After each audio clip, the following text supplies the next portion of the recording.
What's up YouTube, Dale here from Zephyr, and today I am bringing you the first version for one of the brand new decks in Crossover Breaker, and that is Ryu Invoked.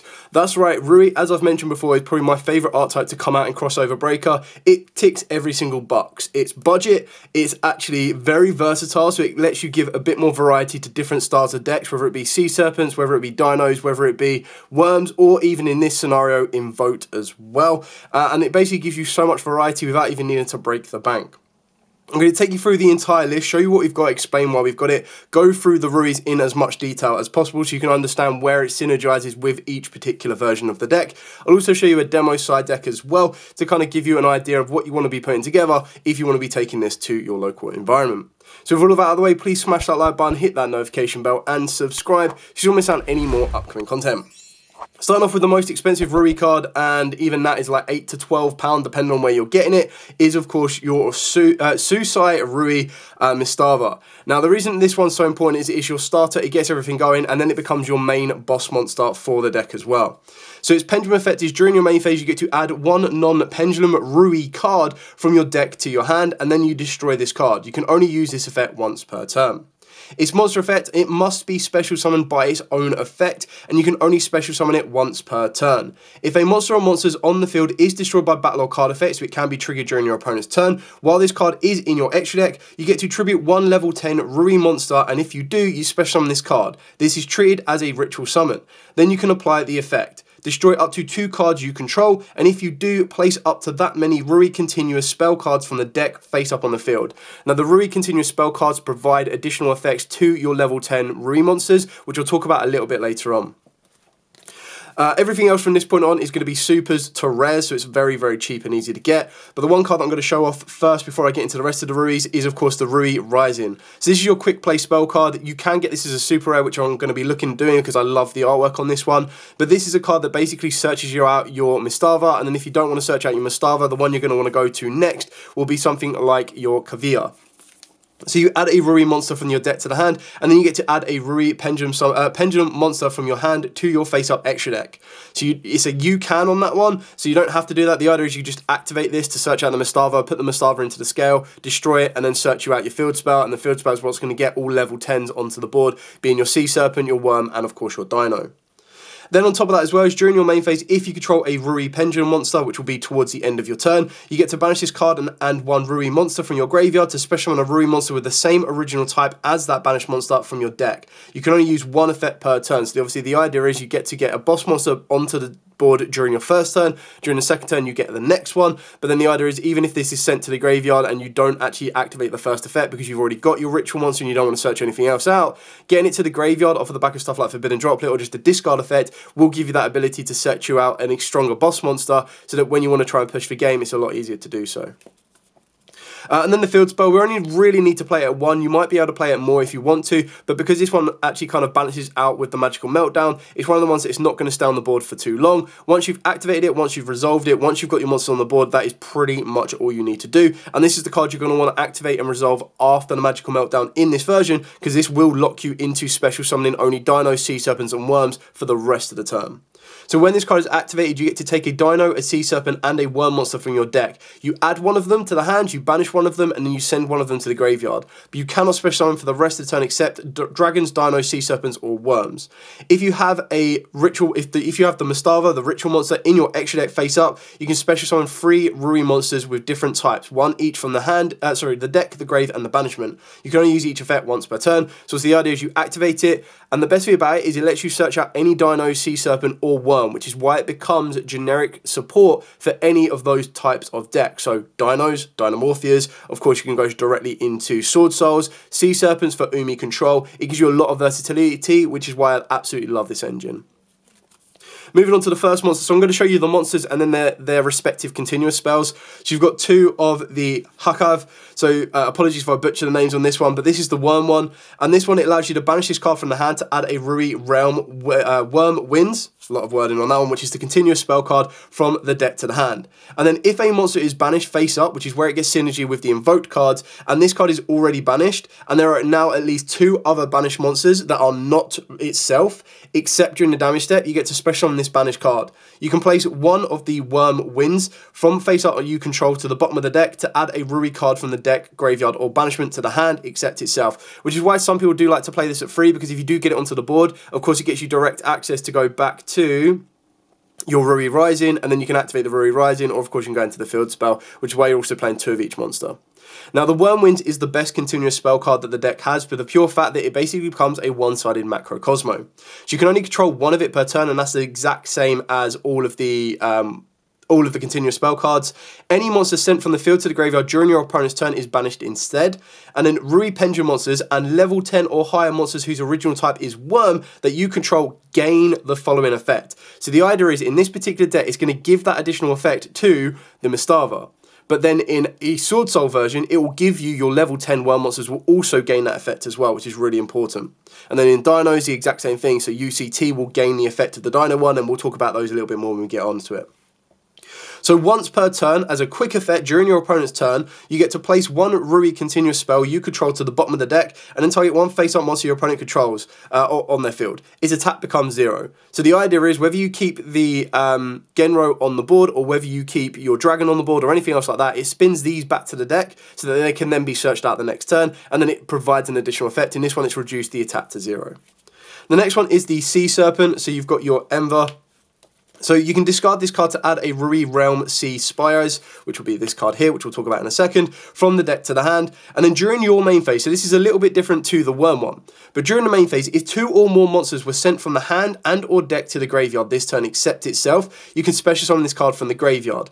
Now, the reason that it's so different is that the Hakav is a trigger effect, so it's when a card is banished, so if a card is banished at that point, whereas this one is just activate during the main phase. So as long as you've sent 2 cards to the graveyard at a certain point, not including itself, you then just get to summon it back. And keeping in mind, both of these are 3k boss monsters, as is the Dino. So you're basically getting a free level 10 absolute powerhouse boss monster onto the board.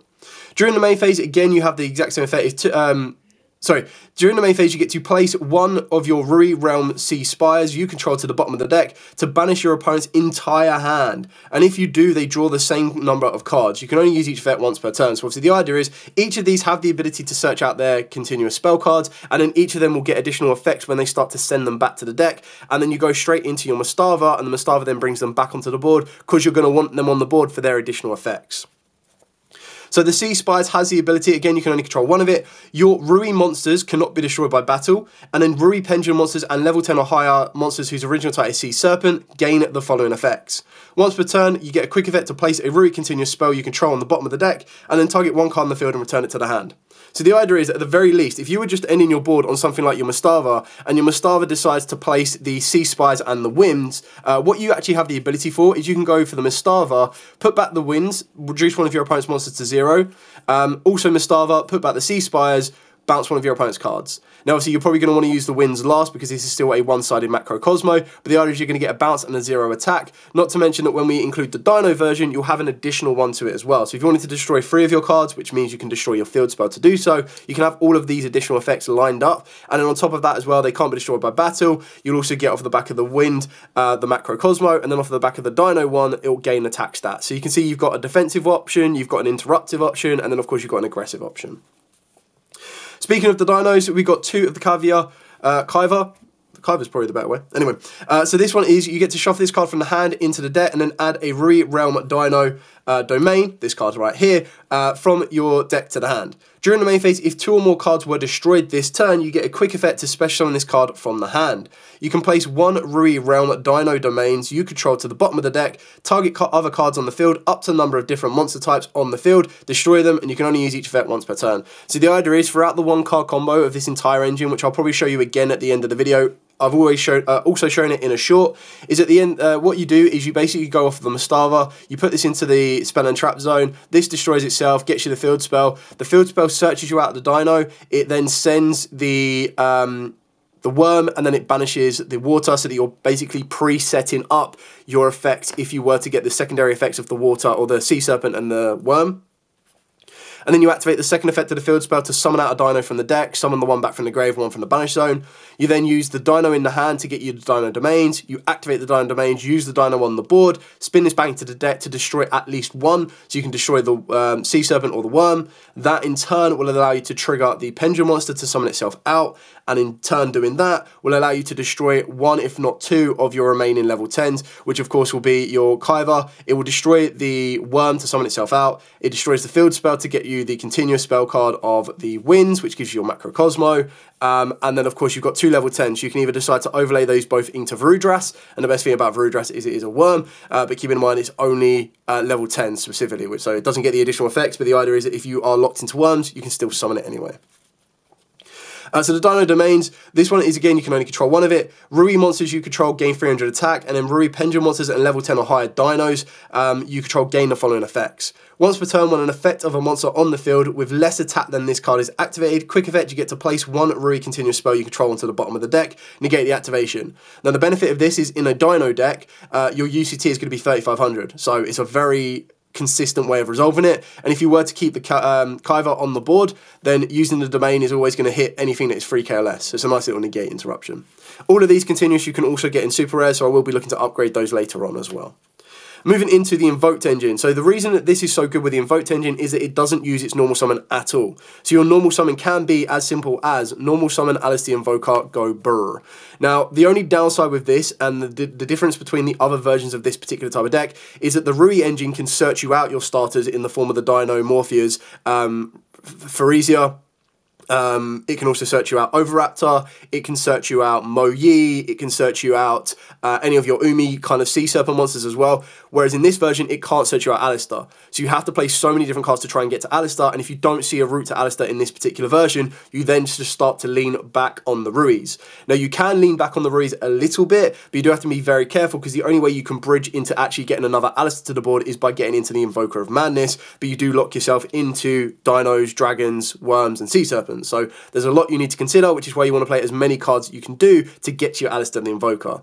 Speaking of which, you do play triple Alistair the Invoker, triple Magical Meltdown, single Terraforming, double Invocation. Still love this artwork. Would have loved this to be the Magical Meltdown artwork, but hey ho. And then of course we are playing the one pot Prosperity to help you dig for these particular elements, because you do have a bit of flexibility in the extra deck depending on the version you want to go for. But the idea is that Alistair is basically just your normal summon option, and the additional synergy it has is you can discard Alistair from the hand to boost up one of your fusion monsters, which in turn will allow you to trigger the Water Sea Serpent monster to bring that back to the board. You also banish cards off of the back of Invocation, which will trigger the Worm one to get that back to the board. And the idea is that once you're trying to work your way through it, you're only really locking yourself later on in the game state. So when you're activating stuff like Invocation, if you were to banish during your opponent's turn because you wanted to play Book of the Law or anything like that, it gives you a little bit more to play with.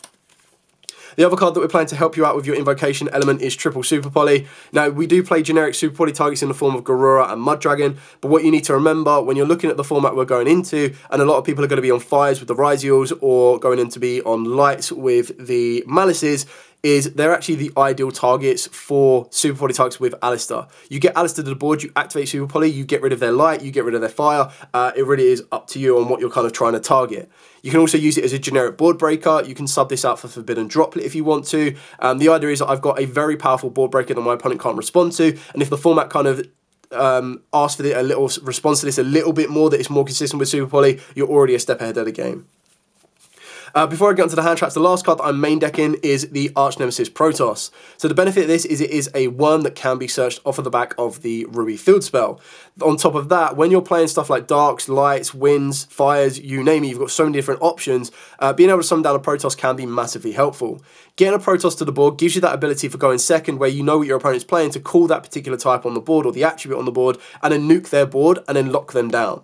You do need to be a little bit careful because Alistair is a dark, but it doesn't really clash so much with Protoss because all of your extra deck stuff is going to be ideally Lights and Fires, because that's how your OTK or your protectors come from the Invoked side. You can lean into this a little bit more and go for a Reaperdonkus in the extra deck, because then that will allow you to dictate and control what attribute this card becomes. But keep in mind, because you also have access to Winds, Waters, Fires, Earths, you name it, you can use Protoss to call those instead and then lock your opponent out of them. So again, the Lights, you can lock out your Malices, Fires, you can lock out your opponents, and the other cards that you're going to be looking for to provide you with those particular type of attributes, both on the field and in the graveyard for your Invocation, could be stuff like Ash Blossom, Effect Veiler, Ghost Ogre, and then less so for the attribute, but just generic hand trap is, of course, Infinite Impermanence. Now, you can adapt this lineup as you see fit. I also did consider playing the Dear Servant package, but I felt that it was just a little bit too much in the main deck. It is a nice additional power card, because the benefit of that is you're not really special summoning anything too wild. So you could technically go crazy with your entire Rui lineup. And then what you would do is you would go down the Shadow option, where you'd start sending your App Cologne to search you out the Schism, set the Schism, and then all you need to do is get a dart to the graveyard, and then you're able to set up any of your Shadow plays. The benefit on top of that is if you wanted to play this particular deck or the Ruis with Shadows, it actually has great synergy when you can utilize stuff like the Dear Servant, because your Shadows will provide you in the main deck with your Darks in the graveyard, and then your Rui cards can provide you with Wind for Wendigo. Ugh, not so great. But then you can also get into the Anantelis, which is the water one. You can also get into the earth of Shekanaga. You can get into the light of Construct. So it actually gives you a lot of versatility, which is really, really nice to do. The only thing that is really, really missing is direct fire, because obviously this is an earth, and then of course you've got your wind and your water. But again, that's where Ash Blossom would come into play. A little bit more effective in when your opponent's playing it for the Invoked cards, because Invocation can use their graveyard, but it just kind of gives you a couple of options to consider. So that's it for the entire main deck. I'm now going to move on to the extra deck. So for the Link monsters, of course, we do play the one Alistar Invoker of Madness. We play the one Almirage, because obviously you go normal summon Alistar, turn it into Almirage. Almirage turns into Secure Gardener. Straight away, you've got your fire in the graveyard if you want to go down the Purgatrio route, and you've got your light on the board if you want to go down your Macabre route. Then you've got your generic Link monsters in the form of SP and IP, just pretty standard on that. For the Invoked monsters, we are playing 2 Invoked Macabre. I actually really do like this alternate artwork, so going to go with that one. We've then got the one Agedes. So obviously the Agedes is Alistar Invoker plus a fusion monster, which during a bit of a grind game you'll be able to set up quite easily. It becomes very, very strong, and if your opponent is putting fusion monsters on their board, then of course you can rip into those as well. So something like Phantom of Yubel, but the chances are Phantom of Yubel is probably going to stop anything happening. But the idea is you can go normal summon Alistar the Invoker, activate Super Poly, get rid of their Phantom, use your Alistar, and then of course you'd get into the Agedes as well. Kaliga. Like, Kaliga with the Shadow package is mental, because like if you set up Kaliga with Windar, it's like such an incredibly powerful lock. The only downside is you really do slow the game down massively for both you and your opponent, because you can only activate one monster effect each, you can only attack with one monster each, and you can only special summon once. So it's like, bro, what are we supposed to be doing here? But the idea is that Kaliga can very, very easily slow the game down. Purgatrio is your like aggressive OTK enabler. The Raijin, so obviously banishing a wind can be quite helpful in this deck, but Raijin being that Book of Moon can also be quite useful. Your generic Super Body targets in the form of Mud Dragon and Garura, and then of course the only rank 10s that we play is 2 Varudras, the final Bringer of End Times. I do believe that this card is going to start to slowly creep up, as it is one of the outside cards you're definitely going to get for the Rui engine, because it's so easy to make with the Ruis, giving you that Omni Negate, which is something that a lot of decks can't do as easily now, and it's kind of like a nice generic engine, but it does take up a lot of space, which is why you're not going to see it splashed in the main meta decks. But it's still one of the cards that if you want to be playing the Ruis, you're definitely going to want to be having a Varudras or 2, and then that's where it's going to be very helpful for you. So that's it for the entire main deck and pretty much everything else. I'll show you the 1-card combo at the end of the video. I'm just going to show you a very easy demo side deck, just to kind of give you a breakdown of what your mindset would be looking for going into the format. And I've also tried to keep like budget in mind. So there's not going to be Florists and not going to be Mole Chummies. If you have them, great, use them. They're always going to be quite good for side decks. But for right now, I've tried to keep it on a nice budget, because if you're going to be putting an Invoked version of this deck together, you're probably not on that £400, £500 hype. So for back row hate and just board clearance in general, we've got 2 Lightning Storms and a Harpy's Feather Duster alongside triple Cosmic Cyclone. I decided to go with a board negator in the form of Forbidden Droplet, which can be quite helpful because it can trigger off the Water Rui, because you'll be sending cards from the hand as well. And then on top of that, you can also send your Alistar to the graveyard if you need to. You can dodge some targeted effects, and it helps you negate the board. I then went with a hand trap of choice for this format, being Draw and Lockbird. I feel that more people are going to be able to play around the Biru, so again, it becomes less effective, but it is a card you can utilise if you want to. And I feel that Draw and Lockbird can cause a lot of issues for quite a few people, so it kind of gives you that option to play around with. And then I went with a back row card. I went with Solemn Judgment, but you can very easily be using stuff like D-Barrier if you want to. If you've been able to pick up Triple Tactics Frost, you could look at playing Frost with more direct targets, stuff like D-Barrier. And then, of course, you could also consider... I mean, you do play a lot of high-level monsters. The issue is none of them are dark, so they don't really fit within the viruses. But you can play stuff like DDG. You can play Nadir Servant, like I've already mentioned, so you can side in the Winder package if you wanted to. But the idea is I wanted to go with flat-out base cards that were going to be able to protect you, disrupt your opponent, and everything else in between. Now, this side deck is going to be bouncing around loads of different decks right now, so which is why they're not all in uniformed sleeves, so apologies for that. Okay, so that's it. I've given you the profile, I've given you the side deck, I've given you a full-on breakdown, and it's nearly a 20-minute video. So what I'm going to add to this as well as I quickly zoom out is I'm going to show you the very basic one-card combo for the Ruis as physical play rather than on dual book, just so you have an idea of how it works. So you open up Mastava. Now keep in mind the Mastava can very easily also be your Rising because they'll both lead to the same outcome. So you've got 6 ways to get to this. You can also use Pot of Prosperity as well to help you get there. The idea is that when you're going to activate your Mastava into the scale, yes, I know I've not put it in the scale, it'd be like over here.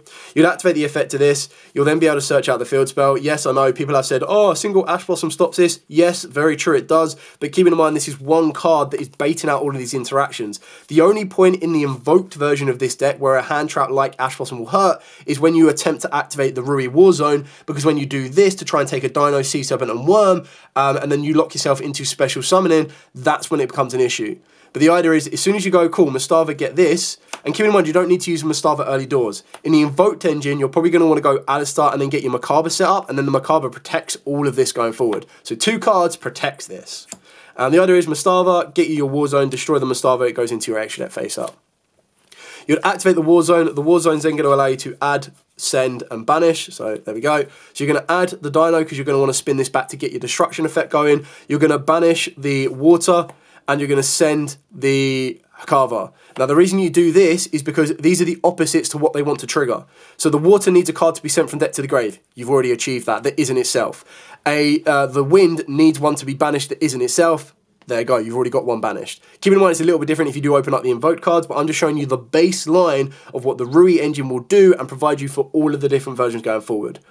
If you were to add a Alistair to this, the idea is that you would very easily, and I probably should have done this first, before you activate the field spell, you would literally just go, cool, normal summon Alistair, go burr. Get everything you need to, turn it into your Almirage, turn your Almirage into your Gardener. You'd then use Invocation after you've searched it off of Alistar, and if it does get hit with a hand trap, it gets hit with a hand trap. Most next level invoked players will open up the Invocation anyway. So you activate the Invocation, you'd banish the Alistar, you'd banish the Gardener from the field. Keep in mind, none of these are banished yet. I've made a bit of a mess of this, but I thought I'd show you exactly what the Invoked engine adds to this, just so you have a bit of an idea. So you have your Macabre, right? You've got your protection set up. Your Macabre will then put Alistair back to the hand, so you've got the Monster Negate guaranteed in your hand, and the Invocation goes back to the deck, right? Now you could probably go, okay, cool, activate the Mastava, destroy the Mastava, get your field zone, activate the field zone, banish, send, add, activate the second effect. This will then allow you to summon, and then summon from the deck. There we go. And then what you do here is you'd use the effect of the Kaiva in the hand, put this back into the deck. This will then grab you, wherever it may be.